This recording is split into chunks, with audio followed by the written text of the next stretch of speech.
আজ বানাচ্ছি ডিমের চপ।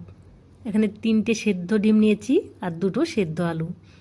এখানে কিছু গুঁড়ো মশলা নিয়েছি, কাঁচা লঙ্কা কুচি, হলুদ গুঁড়ো, লঙ্কা গুঁড়ো, গরম মশলা গুঁড়ো, জিরে গুঁড়ো আর পরিমাণ মতো লবণ। কড়াইতে দিয়ে দিচ্ছি সাদা তেল। এবার সেদ্ধ করে নেওয়া আলুগুলো ভেজে নেব।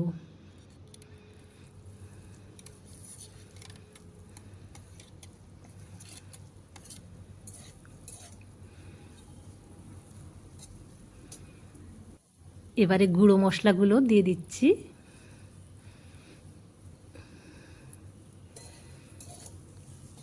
আলুর সঙ্গে মশলাগুলো খুব ভালোভাবে মিশিয়ে নিতে হবে। 2 থেকে 3 মিনিটের মতো সময় ধরে আমি আলুগুলো কষিয়ে নিচ্ছি। এবারের বেসনের একটা ব্যাটার বানিয়ে নিচ্ছি।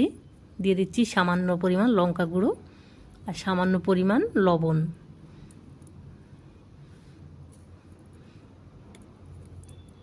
অল্প অল্প জল দিয়ে কিন্তু ব্যাটারটাকে গুলে নিতে হবে, একবারে বেশি জল দেওয়া যাবে না।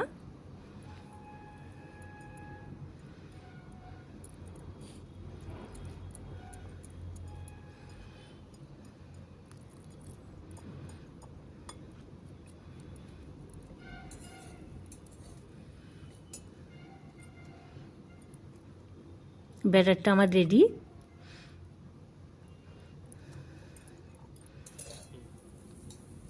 আলুগুলো খুব ভালোভাবে কষিয়ে নিয়েছি, এবার নামিয়ে নিচ্ছি।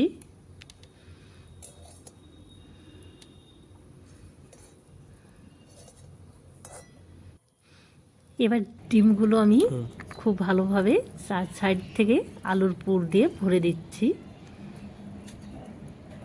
এভাবে সব ডিমগুলো আলুর পুর দিয়ে ভরে নিতে হবে। কড়াই বসিয়ে দিয়েছি, দিয়ে দিচ্ছি সাদা তেল।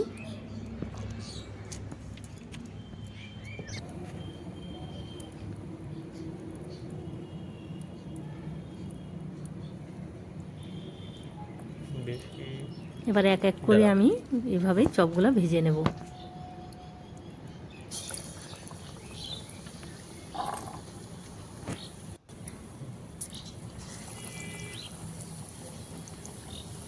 আমি আজকে রান্নাটা কিন্তু মাটির উনুনে করছি।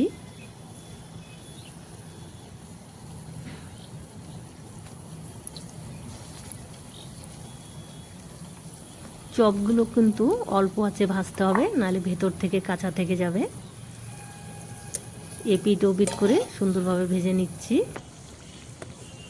চপগুলো ভাজা হয়ে গেছে, নামিয়ে নেব। আমি কোনো ফুড কালার ব্যবহার করিনি, তার জন্য কিন্তু কালারটা অতটা সুন্দর আসেনি, কিন্তু খেতে দারুণ হয়েছিল।